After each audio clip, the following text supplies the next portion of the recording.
दोस्तों, आज हम आपको बताने जा रहे हैं एक ऐसे इंसान की कहानी जिसे सुनकर शायद आपकी ज़िंदगी भी बदल जाए। तो ये कहानी मुंबई के रहने वाले विनोद की है। विनोद का सपना था कि कुछ अलग कर दिखाना, जिसके लिए उसने दिन और रात एक कर दिए।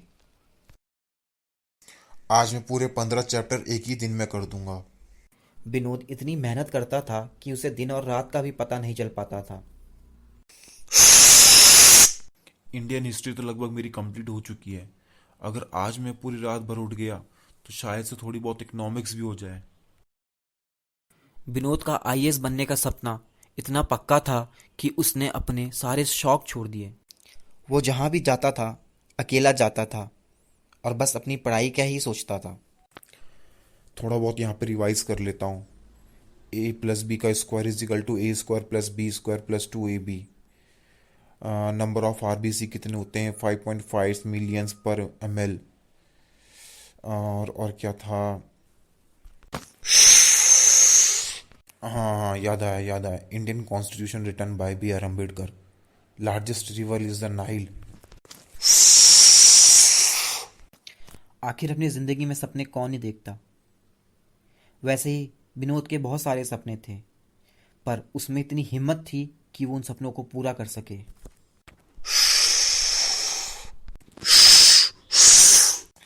आईएएस बनने के बाद मैं वहाँ पे अपना फ्लैट लूंगा। विनोद एक आम इंसान होने के बावजूद भी एक आम जिंदगी नहीं जी रहा था। उसकी सोच बहुत अलग थी। आज़ादी को इतने साल हो गए, अभी भी हम डेवलपिंग कंट्रीज की कैटेगरी में आते हैं। अब हमारे देश को रिफॉर्म होने की ज़रूरत है। हमारे देश को मुझ जैसे इंसानों की ज़रूरत है। हम ही कुछ बदलाव ला सकते हैं।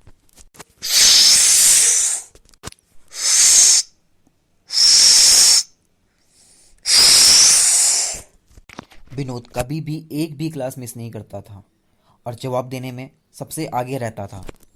हाँ तो बच्चों, किसी को पता है हमारा खून लाल क्यों होता है? Sir, I know the answer. हाँ बेटा बोलो। Sir, it is because of the haemoglobin in our RBC. Vinod अपनी पढ़ाई में इतना मगन था कि पढ़ाई के अलावा उसे कोई और दूसरी चीज सूझती ही नहीं थी। जब उसके साथ वाले टाइम पास करने के लिए आपस में बैठकर बातें करते थे, तब वो उस टाइम अपना टाइम वेस्ट ना करते हुए लाइब्रेरी चले जाता था और वहाँ एक्स्ट्रा नॉलेज गेन करता था। क्वांटम मैकेनिक्स की बुक पढ़ लेता हूँ आज। विनोद को पढ़ाई से इतना लगाव था जैसे कि किताबें ही उसकी दोस्त बन चुकी थी। वो हर जगह किताबें अपने साथ लेके जाता था ताकि कहीं भी उसका समय वेस्ट ना हो जाए। विनोद पढ़ाई में इतना मगन हो गया था जैसे पढ़ाई ही उसकी ज़िंदगी बन चुकी थी। ये क्वेश्चन इंपॉर्टेंट लग रहा है, सो कर लेता हूँ। India is the largest democratic country, but I don't think so there is any democracy left here.